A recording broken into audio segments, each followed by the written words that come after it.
दोस्तों स्वागत है आपका एक और इन्फॉर्मेटिव वीडियो में। इस वीडियो को बनाते बनाते मैंने बहुत बार गलती किया है। मैंने बहुत बार एक्चुअली में टेक ले लिया है, पता नहीं बार बार भूल जा रहा हूं, गले में खराशी आ जा रही है। दोस्तों स्वागत है आपका एक और इन्फॉर्मेटिव वीडियो में।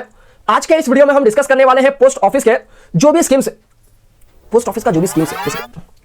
दोस्तों कमाल यार, कुछ ना कुछ प्रॉब्लम की वजह से वीडियो बार बार बन नहीं पा रहा है, बट मैं फिर भी लगा हुआ हूं। लेकिन आज इस वीडियो को मैं कंप्लीट करके रहूंगा। एक्चुअली में बहुत टाइम इस वीडियो ने मेरा खींच लिया। देख रहा हूं मैं कैसे बात कर रहा हूं, ऐसा लग रहा है नींद वगैरह भी आ रहा है, बट फिर भी इस वीडियो को पूरा कंप्लीट करेंगे। तो वीडियो काम की एक्चुअली में बेसिकली आज के इस वीडियो में हम डिस्कस करने वाले हैं कि जो भी पोस्ट ऑफिस का स्कीम्स है, बेसिकली यहाँ पे 8 टोटल पोस्ट ऑफिस का स्कीम्स है।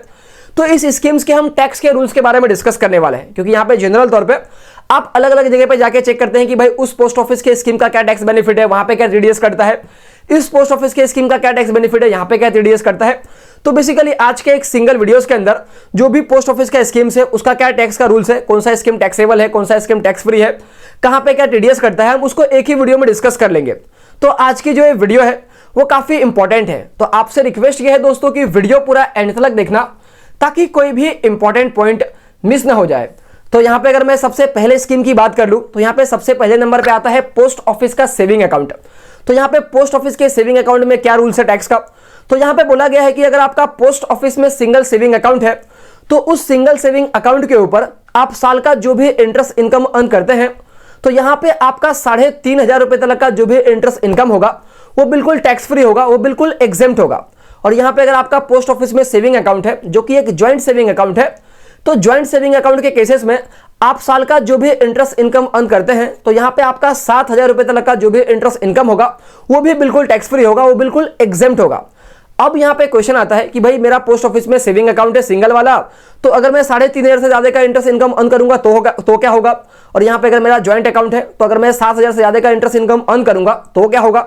तो यहां पे आपको अलग से भी एक एक्स्ट्रा बेनिफिट मिलता है। वो क्या बेनिफिट मिलता है, तो यहां पे बोला गया है कि अगर आप एक नॉर्मल पर्सन है जिनका उम्र 60 साल के अंदर है तो उनको सेक्शन 80 TTA के तहत टैक्स में यहां पे डिडक्शंस में मिल जाता है। अब ये सेक्शन 80 TTA क्या कहता है, तो सेक्शन 80 TTA सिंपली ये कहता है कि आप अपने सेविंग अकाउंट के ऊपर जो भी इंटरेस्ट इनकम अर्न करते हैं, भले वो पोस्ट ऑफिस का सेविंग अकाउंट हो या तो किसी बैंक का सेविंग अकाउंट हो, तो यहां पे सिंपली बोला गया है कि आप अपने सेविंग अकाउंट के ऊपर जो भी इंटरेस्ट इनकम अर्न करते हैं उस इंटरेस्ट इनकम में से हम आपका 10,000 रुपए तक का जो भी इंटरेस्ट इनकम होगा उसका हम आपको सेक्शन 80 TTA के तहत डिडक्शंस दे देंगे। यानी कि आपको नॉर्मल केसेस में अगर आपका सिंगल सेविंग अकाउंट है तो 3,500 का तो आपको बेनिफिट अलग से पोस्ट ऑफिस का मिल ही रहा है।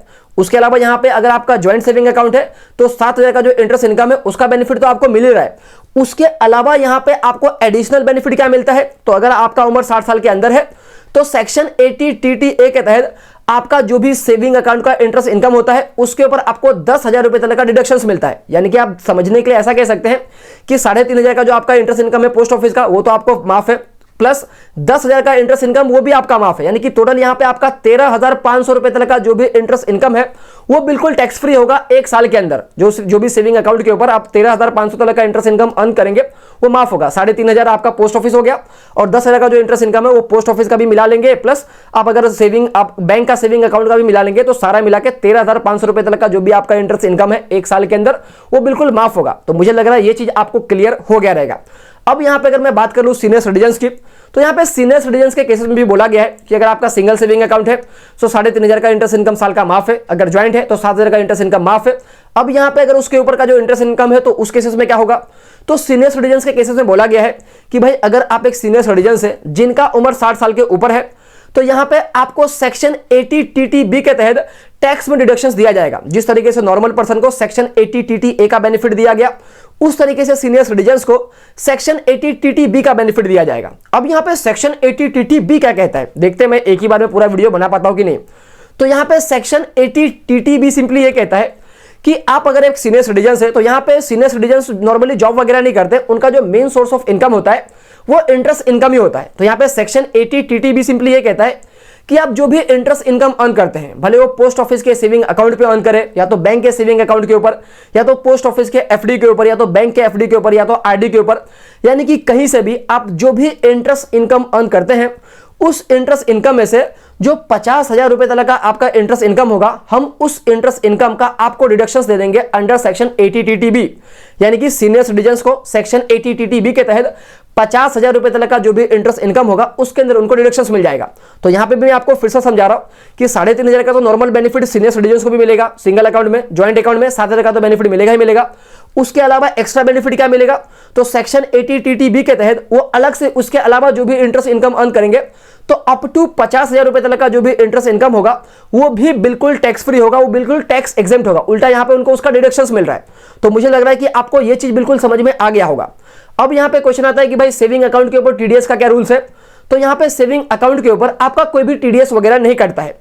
अब यहां पे अगर मैं सेकंड स्कीम की बात कर लूं तो उसका नाम है पब्लिक प्रोविडेंट फंड। तो अब यहाँ पे पब्लिक प्रोविडेंट फंड काफी पॉपुलर इन्वेस्टमेंट स्कीम्स है और ये तो बिल्कुल टैक्स फ्री है, यानी कि यहाँ पे आप जो भी पैसा इन्वेस्ट करेंगे उसके ऊपर यहाँ पे आपको सेक्शन 80C के तहत 1.5 लाख रुपए से का डिडक्शन तो मिल ही जाएगा। उसके अलावा यहाँ पे आप जो भी इंटरेस्ट इनकम अर्न करेंगे वो इंटरेस्ट इनकम भी बिल्कुल टैक्स फ्री होगा। उसके अलावा यहाँ पे आपका जो भी मैच्योरिटी के डेट के ऊपर आप जो भी मैच्योरिटी का पैसा आपको मिलेगा वो भी बिल्कुल टैक्स फ्री होगा, यानी कि यहाँ पे कोई टैक्स नहीं लगता, इसलिए बहुत पॉपुलर है। उसके अलावा यहाँ पे जो थर्ड स्कीम आता है उसका नाम है सुकन्या समृद्धि योजना और ये भी काफी पॉपुलर इन्वेस्टमेंट स्कीम्स है। ये बेसिकली आप अपने बेटी के नाम पे, आप अपने गर्ल चाइल्ड के नाम पे ओपन कर सकते हैं। तो इस स्कीम के अंदर भी आप जो भी पैसा इन्वेस्ट करेंगे उसके ऊपर आपको सेक्शन 80C के तहत 1.5 लाख रुपए से का डिडक्शन मिल जाएगा। उसके अलावा आप जो भी इंटरेस्ट इनकम अर्न करेंगे तो यहाँ पे भी आपका इंटरेस्ट इनकम बिल्कुल टैक्स फ्री होगा। उसके अलावा यहाँ पे आप मैच्योरिटी के डेट के ऊपर जो भी पैसा निकालेंगे वो भी बिल्कुल टैक्स फ्री होगा, तो यहाँ पे भी कोई भी टैक्स नहीं लगता है। उसके बाद यहाँ पे जो फोर्थ स्कीम आता है उसका नाम है पोस्ट ऑफिस का टाइम डिपॉजिट, जिसको आप पोस्ट ऑफिस का एफडी भी कह सकते हैं। तो इसके अंदर बेसिकली आप 1 साल से लेकर 5 साल तक के लिए एफडी कर सकते हैं। तो अब यहाँ पे क्या रूल्स है, तो यहाँ पे बोला गया है कि अगर आप 5 साल का एफडी यहाँ पे करते हैं तो आप जो भी पैसा इन्वेस्ट करेंगे उस इन्वेस्टमेंट अमाउंट के ऊपर आपको सेक्शन 80C के तहत 1.5 लाख रुपए से का डिडक्शन मिल जाएगा। उसके अलावा यहाँ पे अगर आप 1 साल से 4 साल का एफडी करेंगे तो वहां पे आपको कोई भी डिडक्शन वगैरह 80C का यहाँ पे नहीं मिलने वाला है। उसके अलावा यहाँ पे आप अपने पोस्ट ऑफिस के एफडी के ऊपर जो भी इंटरेस्ट इनकम अर्न करेंगे, तो अगर आप एक नॉर्मल पर्सन है तो जो इंटरेस्ट इनकम है वो टैक्सेबल होगा आपके इनकम टैक्स स्लैब के हिसाब से। तो यहाँ पे अगर आप टैक्स के कैटेगरी में आते हैं तो वो इंटरेस्ट इनकम टैक्सेबल होगा, और यहाँ पे अगर आप टैक्स के कैटेगरी में नहीं आते हैं तो आपका इंटरेस्ट इनकम टैक्सेबल बिल्कुल भी नहीं होगा। और यहाँ पे अगर आप एक सीनियर सिटीजन है तो सीनियर सिटीजन के केसेस में क्या बोला गया है, तो यहाँ पे आपको सबसे पहला सेक्शन 80TTB के तहत 50,000 रुपए तक का जो डिडक्शन मिल जाएगा, जिसके अंदर मैंने आपको बताया था कि सेक्शन 80TTB क्या कहता है कि आपका एफडी का इंटरेस्ट इनकम हो, आपका सेविंग अकाउंट का हो, आरडी का हो, कुछ भी हो, सारा मिला के 50,000 तो हम आपको माफ कर देंगे, लेकिन उसके ऊपर का आप जो भी इंटरेस्ट इनकम अर्न करेंगे तो वो आपके इनकम टैक्स स्लैब के हिसाब से टैक्सेबल होगा। उसके अलावा यहाँ पे अगर मैं टीडीएस के रूल्स की बात कर लूं तो यहाँ पे पोस्ट ऑफिस के एफडी के ऊपर अगर आप एक नॉर्मल पर्सन है तो यहाँ पे अगर आपका जो साल का इंटरेस्ट इनकम है अगर वो 40,000 से ज्यादा है, और यहाँ पे अगर आप एक सीनियर सिटीजन है तो सीनियर सिटीजन के केसेस में अगर जो आपका इंटरेस्ट इनकम है अगर वो 50,000 से ज्यादा है तो यहाँ पे आपका टीडीएस भी कटेगा, लेकिन उससे कम है तो टीडीएस नहीं कटेगा। अब आप चाहते हैं कि आपका टीडीएस वगैरह ना कटे तो यहाँ पे आप सिंपली फॉर्म 15G या तो H को सबमिट कर सकते हैं। ये फॉर्म 15G और H सबमिट करने का मकसद क्या होता है कि अगर आपका जो इनकम है वो बेसिक एग्जम्पशन लिमिट से कम है, यानी कि आप टैक्स के कैटेगरी में नहीं आते हैं, तो आप बेसिकली फॉर्म 15G या तो H सबमिट कर सकते हैं। तो उसके अगर वो आप फॉर्म सबमिट कर देंगे तो यहाँ पे आपका टीडीएस वगैरह नहीं कटेगा। उसके बाद यहाँ पे जो फिफ्थ स्कीम है उसका नाम है post office monthly income scheme, और इस स्कीम के अंदर बेसिकली आपको एक साथ में कुछ पैसा इन्वेस्ट करना होता है, जिसके बदले में आपको हर महीने इंटरेस्ट का पैसा मिलते जाता है। तो यहाँ पे आप जो भी पैसा इन्वेस्ट करेंगे उस इन्वेस्टमेंट अमाउंट के ऊपर आपको सेक्शन 80C के तहत कोई भी डिडक्शंस वगैरह नहीं मिलता है, और यहाँ पे आपका कोई भी टीडीएस वगैरह भी नहीं कटता है। उसके अलावा यहाँ पे अगर मैं बात कर लूँ इंटरेस्ट इनकम की, तो अगर आप एक नॉर्मल पर्सन है जिनका उम्र 60 साल के अंदर है तो यहाँ पे आप जो भी इंटरेस्ट इनकम अर्न करेंगे वो आपके इनकम टैक्स स्लैब के हिसाब से टैक्सेबल होगा अगर आप टैक्स के कैटेगरी में आते हैं तो। और यहाँ पे अगर आप एक सीनियर सिटीजन है तो सीनियर सिटीजन को सबसे पहला सेक्शन 80TTB के तहत अप टू 50,000 रुपए तक का डिडक्शन मिल जाएगा, जिसके अंदर आपका ये इंटरेस्ट इनकम का डिडक्शन मिलेगा। उसके अलावा अगर आपको कोई एफडी का इंटरेस्ट इनकम है तो उसका डिडक्शन मिलेगा, कोई सेविंग अकाउंट का इंटरेस्ट इनकम है बैंक वगैरह का तो उसका डिडक्शन मिलेगा। तो सारा मिला के आपको सबसे पहला अप टू 50,000 रुपए तक का डिडक्शन मिल जाएगा सेक्शन 80TTB के तहत। उसके ऊपर का आपका जो भी इंटरेस्ट इनकम होगा वो आपके इनकम टैक्स स्लैब के हिसाब से टैक्सेबल होगा। उसके अलावा यहाँ पे अगर मैं सिक्स्थ स्कीम की बात कर लूं तो उसका नाम है सीनियर सिटीजन सेविंग स्कीम, और ये जो स्कीम है वो सिर्फ सीनियर सिटीजन्स के लिए ही है। तो यहाँ पे इस स्कीम के अंदर आपको एक साथ में कुछ पैसा इन्वेस्ट करना होता है, जिसके बदले में आपको हर 3-3 महीने में इंटरेस्ट इनकम का बेनिफिट मिलते रहता है। तो यहाँ पे आप जो भी पैसा इन्वेस्ट करते हैं उसके ऊपर आपको सेक्शन 80C के तहत 1.5 लाख रुपीस तक का डिडक्शन यहां पे आपको मिल जाता है। उसके अलावा यहाँ पे कोई टीडीएस वगैरह कटता है, यहाँ पे टीडीएस मैं बोलने वाला था नहीं कटता है, क्योंकि बाहर बारिश हो रहा है, पता नहीं इसकी वजह से मेरे दिमाग में बार बार ध्यान बाहर जा रहा है। तो यहाँ पे दोस्तों टीडीएस कटता है, उसका रूल्स मैं अभी आगे आपको बताऊंगा। सबसे पहला मैंने आपको ये बताया कि भाई आप जो भी पैसा इन्वेस्ट करेंगे सेक्शन 80C के तहत 1.5 लाख रुपीस लगा यहाँ पे आपको डिडक्शंस मिल जाएगा। उसके अलावा यहाँ पे अगर मैं इंटरेस्ट इनकम की बात कर लूँ तो यहाँ पे आप जो भी इंटरेस्ट इनकम अर्न करेंगे, सबसे पहले आपको सेक्शन 80TTB के तहत अप टू 50,000 रुपए तक का डिडक्शंस मिल जाएगा। उसके ऊपर का आपका जो भी इंटरेस्ट इनकम होगा वो आपके इनकम टैक्स स्लैब के हिसाब से टैक्सेबल होगा। अब यहाँ पे अगर मैं बात कर लूँ टीडीएस के रूल्स की, तो यहाँ पे आपका जो इंटरेस्ट इनकम है वो 1 साल का जो इंटरेस्ट इनकम है अगर वो 50,000 से ज्यादा का होगा तो उस केसेस में टीडीएस कटेगा। और अगर आप चाहते हैं कि आपका टीडीएस ना कटे तो यहाँ पे आप फॉर्म 15H को सबमिट कर सकते हैं। उसके अलावा यहाँ पे जो नेक्स्ट स्कीम है जो है 7th नंबर पे, उसका नाम है यहाँ पे नेशनल सेविंग सर्टिफिकेट, और यहाँ पे भी आपको 5 साल के लिए पैसा इन्वेस्ट करना होता है। बेसिकली यहाँ पे आपको एक बार में पैसा इन्वेस्ट करना होता है एंड आफ्टर फिफ्थ ईयर यानी कि 5 साल पूरा होने के बाद में, मैं शायद इंग्लिश गलती हो गया, तो यहाँ पे 5 साल पूरा होने के बाद में आपका जो भी इन्वेस्टमेंट अमाउंट था प्लस जो भी आपका इंटरेस्ट इनकम था पूरा यहाँ पे आपको मिल जाएगा। तो इस स्कीम के केसेस में भी आप जो भी पैसा इन्वेस्ट करते हैं उस इन्वेस्टमेंट अमाउंट के ऊपर आपको सेक्शन 80C के तहत 1.5 लाख रुपीस तक का डिडक्शन यहाँ पे आपको मिल जाता है। उसके अलावा यहाँ पे टीडीएस नहीं करता है, पहले बता दे रहा हूँ टीडीएस नहीं करता है, बार बार दिमाग में मेरे वही आ रहा है कि टीडीएस करता है कि नहीं करता है, तो भाई टीडीएस नहीं करता है। उसके अलावा यहाँ पे आप जो भी इंटरेस्ट इनकम अर्न करते हैं वो यहाँ पे जो आपका इंटरेस्ट इनकम है वो इन्वेस्ट होते जाता है, यानी कि आपने पहले साल में जो भी पैसा इन्वेस्ट किया प्लस उसके ऊपर आपने जो भी इंटरेस्ट इनकम अर्न किया वो तो आपका इन्वेस्ट हो जाएगा। फिर नेक्स्ट ईयर में आपने जो भी इंटरेस्ट इनकम अर्न किया वो फिर से आपका इन्वेस्ट हो जाएगा। इस तरीके से आपका इंटरेस्ट इनकम भी यहाँ पे इन्वेस्ट होते जाता है और 5th ईयर में आपका प्रिंसिपल अमाउंट प्लस इंटरेस्ट आपको वापस मिल जाता है। तो यहाँ पे कहने की बात यह है कि आपका जो इंटरेस्ट इनकम है वो बार बार इन्वेस्ट हो रहा है। तो यहाँ पे आपको 1st ईयर से लेकर 4th ईयर तक का जो भी इंटरेस्ट इनकम है वो तो इन्वेस्ट हो रहा है, लेकिन 5th ईयर का इंटरेस्ट इनकम आपका इन्वेस्ट नहीं हो रहा है, क्योंकि 5th ईयर में आपका पैसा आपको वापस मिल रहा है विथ इंटरेस्ट।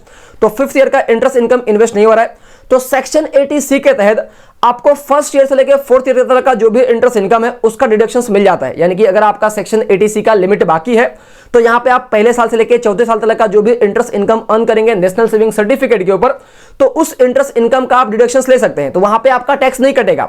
और 5th ईयर का जो भी आपका इंटरेस्ट इनकम होगा वो इंटरेस्ट इनकम टैक्सेबल होगा। लेकिन यहाँ पे अगर आप सेक्शन 80C का बेनिफिट नहीं ले पाते हैं, आपका ऑलरेडी सेक्शन 80C का बेनिफिट 1.5 लाख का हो चुका है, तो उस केसेस में तो आपका इंटरेस्ट इनकम 5 साल का टैक्सेबल होगा। उसके अलावा यहाँ पे अगर मैं बात कर लूँ लास्ट स्कीम की जो कि 8वें नंबर पे है, उसका नाम है किसान विकास पत्र। और इस स्कीम के अंदर भी आपको एक साथ में पैसा इन्वेस्ट करना होता है, और जब आपका पैसा डबल हो जाता है 10-12 साल में आपका पैसा डबल हो जाता है तब यहाँ पे आपका पैसा आपको पूरा मिल जाता है। तो इस इन्वेस्टमेंट स्कीम के अंदर भी जो भी पैसा आप इन्वेस्ट करते हैं उस इन्वेस्टमेंट अमाउंट के ऊपर आपको सेक्शन 80C के तहत कोई भी डिडक्शंस वगैरह नहीं मिलता है। उसके अलावा यहाँ पे टीडीएस वगैरह भी नहीं करता है, और यहाँ पे जो आपका इंटरेस्ट इनकम है वो टैक्सेबल होता है आपके इनकम टैक्स स्लैब के हिसाब से। तो दोस्तों यही थी पूरी की पूरी वीडियो, आखिरकार वीडियो बन गया। तो अगर आपको इस वीडियो से वैल्यू मिला है तो वीडियो को जरूर लाइक करना, चैनल को सब्सक्राइब करना, और इस वीडियो को अपने फैमिली, फ्रेंड और रिलेटिव के साथ में जरूर शेयर करना। और अगर आपका कोई डाउट है या तो आप मुझे कोई टॉपिक सजेस्ट करना चाहते हैं तो भी नीचे कमेंट करके जरूर बताना। जय हिंद दोस्तों।